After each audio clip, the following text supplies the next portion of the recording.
안녕하세요. 새해 복 많이 받으시길 바라겠습니다. 오늘이 첫 거래일인데 첫 거래일부터 잘 풀리면 좋겠습니다. 작년 투자자들 중에서 50% 손실을 한 사람들이 정말 많아요. 지수보다 종목 하락률이 더 심했거든요. 그 이유는 개인들이 좋아하는 종목들 하락률이 더 컸기 때문이에요. 1년 동안 증시를 봤습니다. 애플이 28%, 테슬라가 69% 하락했어요. 업종별로 보면은 그동안 나스닥을 대표했던 기술주들이 처참하게 하락했죠. 유동성으로 인해서 밸류보다 오버슈팅했던 주식들이 더 많이 하락했고, 오버슈팅하지 않았던 주식들은 좀 덜 하락했습니다. 이제 출발선이 이제 밸류 수준으로 비슷해졌다. 이제 기술주가 유달리 더 하락하기는 어렵다라고 봅니다. 지수의 흐름에 맞게 평균적으로 움직이지 않을까 이렇게 보고 있거든요. 2023년 주식 투자 어떻게 할까? 주어진 조건들만 보면 주식 투자를 안 하는 게 더 좋을 거라 생각도 하긴 합니다. 앞으로 험난한 고금리 있죠. 부채 불안하죠. 인플레 안 잡히고 있죠. 러시아 전쟁 아직도 안 끝났죠. 경기 침체 우려가 점점 더 커지고 있습니다. 투자를 하더라도 정신적인 스트레스가 심한 장이지 않을까 이렇게 예상하는데, 생각을 조금 바꿔보면은 대개 이런 장에서 10배짜리 종목을 건질 수가 있더라고요. 2023년 제 투자 목표는 10배 건질 수 있는 종목을 사는 겁니다. 23년에 10배가 나오면 좋겠지만 뭐 그러지 않는다 하더라도 10배를 살 수 있을 만한 종목들은 보통 이런 하락장, 미래가 없는 장에서 많이 나오거든요. 많은 사람들이 23년 상반기에 증시가 나쁠 거라고 보고 있고 하반기에는 좋을 거라고 보고 있어요.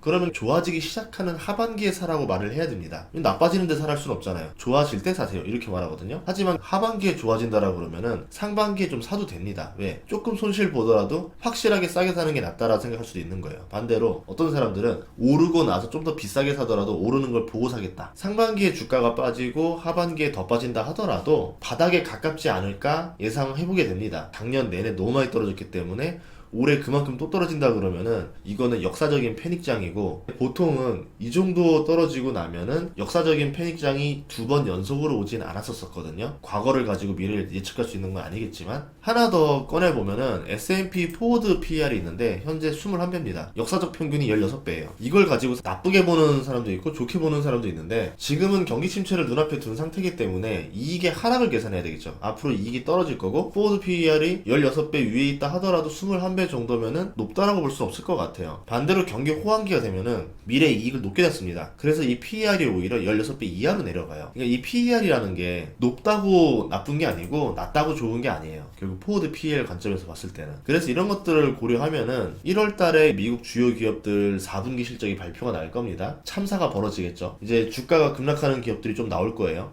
4분기 실적이 형편없으면 1분기 실적 전망을 좋게 내놓을 수가 없습니다. 4분기를 잘했으니까 1분기는 더 좋아질 거예요. 이렇게 말하기 쉬워도 우리 이번에 4분기 망했는데 1분기에는 엄청나게 돈 벌 겁니다 라고 말하려면 근거를 대야 되잖아요. 2분기의 실적 가이던스도 조금 나쁘게 선반영을 좀 하지 않을까. 실적이 떨어지니까 주가도 떨어지겠죠. 그렇게 되면은 또 포워드 PER이 지금보다 더 하락하기도 어려워지는 거예요. 16배 위에서 이렇게 왔다 갔다 하다가 갑자기 PER이 확 올라가는 구간이 올 겁니다. 그때가 전망치보다 주가가 먼저 달리고 나서 전망치가 좋아지면서 다시 PER이 떨어지는 구간으로 가겠죠. 그러다 16배 이하로 뚝 떨어졌는데 주가가 먼저 떨어집니다. PER이 낮은데 주가가 왜 이렇게 떨어지는 거야? 그러다가 전망치도 서서히 떨어지면서 PER이 다시 올라가는 거죠. 쉽게 이야기하면은 경기 민감주는 PER이 높을 때 샀다가 낮을 때 파는 게 낫다라는 겁니다. 1분기에 가장 나쁜 게 뭐냐면 CPI예요. 이게 다시 올라갈 가능성이 있다는 점이거든요. 몇 달째 하락했던 CPI가 12월 7.1에서 1월 발표치가 7.3으로 지금 예상이 나오고 있어요. 근원 CPI도 12월에 6.0이 나왔는데 이번 달에 6.1로 예상치가 나왔습니다. CPI가 다시 들어 올리는 거죠. 그러면 고금리 유지 기간이 파월의 말대로 더 길어지는 거고, 증시는 고금리의 두려움이 남아있게 되는 겁니다. 고금리와 경기 침체 우려가 겹쳐지면은 스태그플레이션 비슷한 상황이 나올 수가 있는데,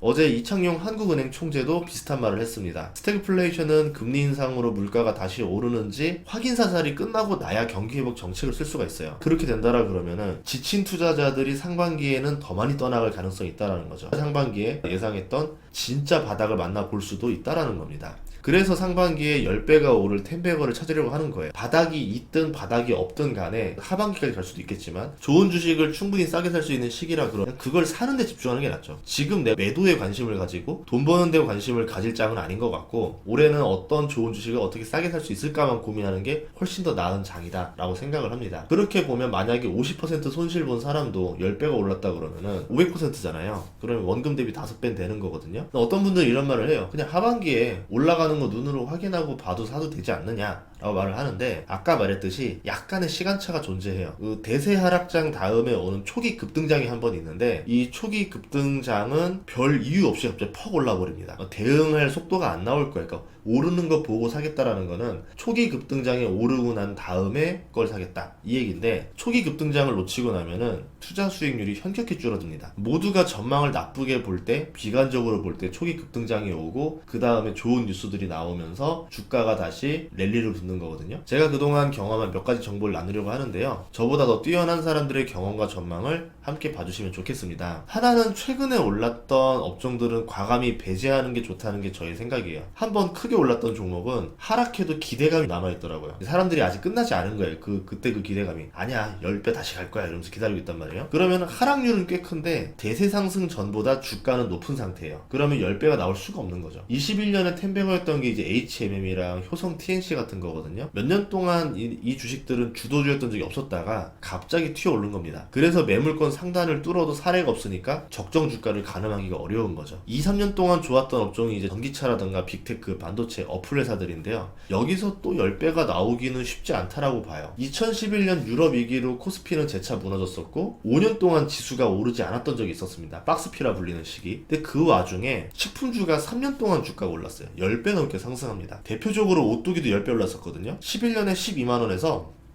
15년에 150만원 근처까지 올라가요. 전혀 성장주라고 생각하지 못했던 업종에서도 이렇게 10배 주식이 나옵니다. 그래서 과거의 영광에서 벗어나는 연습이 필요해요. 그동안 오르지 않은 애가 누구였었나? 2020, 2021년 동안 의외로 안 올랐던 애들, 걔네들 중에서 슈팅스타가 나올 수도 있다는 거죠. 한번 정리를 해봤는데요. 2005년부터 2007년은 증권주, 철강주, 건설주, 조선주가 10배짜리였었고 2009년부터 2011년은 화학, 자동차, 중국주가 10배짜리였었고요. 2012년부터 2015년은 건자재, 가구, 식품주가 10배짜리였고 2015년부터 2018년까지는 바이오, JYP가 10배짜리였었습니다. 2019년부터 2021년까지는 전기차랑 반도체 부품주들이 10배짜리였었고요.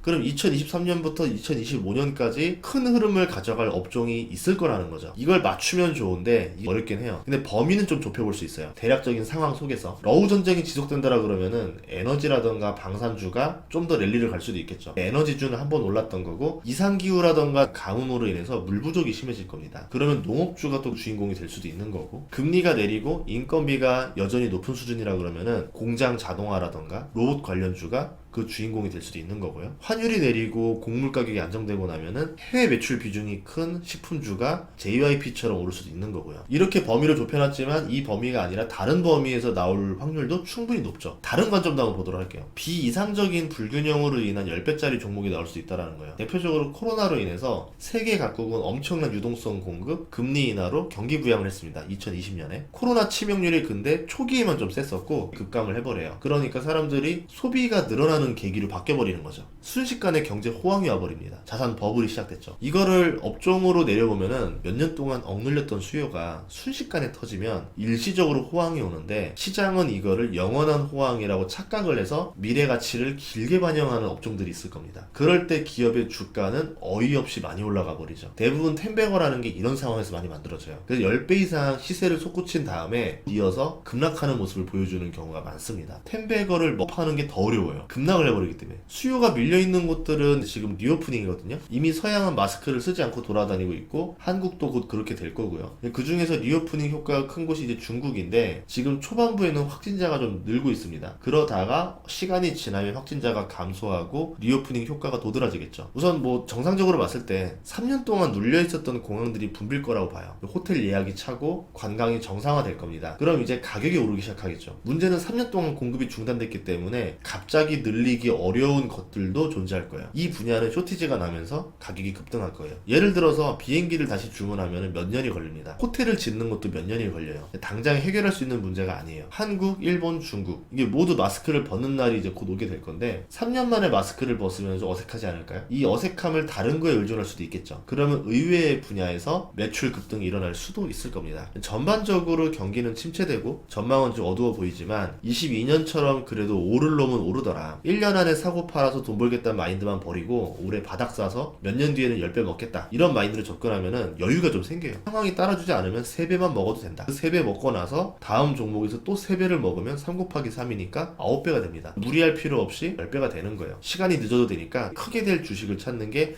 23년에 해야 될 일이 아닐까 이렇게 생각을 합니다. 새해라서 좀 주저리 이야기했는데 제 투자 계획을 말씀드린 거예요. 어떤 관점으로 쳐다볼지도 생각을 하는 거고 여러분들도 올 한 해 내가 어떻게 투자하겠다라는 철학을 세우고 나서 투자를 들어가시면 좋겠습니다. 저 같은 경우는 이 투자 철학을 세우고 나서 같은 개념으로 부동산이든 사업이든 다른 투자든 다 연결해서 해요. 아키텍처라고 해야 될까? 이 아키텍처 안에서 저만의 방식으로 다양한 것들을 투자를 하는 거예요. 그러니까 남들 눈으로 봤을 때는 독특한 투자가 될 수도 있는데 제 관점에서 봤을 때는 같은 투자 철학으로 계속 밀어붙이는 거거든요. 그 중에 하나가 텐베거 전략입니다. 이 텐베거 전략을 항상 매번 하면 좋겠지만 사람이 매번 10배 맞출 수 있는 건 불가능한 거고 인생에서 한 2번, 3번만 만나도 정말 땡큐가 될 건데 그런데 이번 시기가 텐베거를 찾아볼 수 있는 시기가 아닌가 해서 저의 생각을 말씀드렸습니다. 다음 시간에도 좋은 정보를 찾아뵙겠습니다. 새해 복 많이 받으시고 2023년은 힘내시길 바라겠습니다.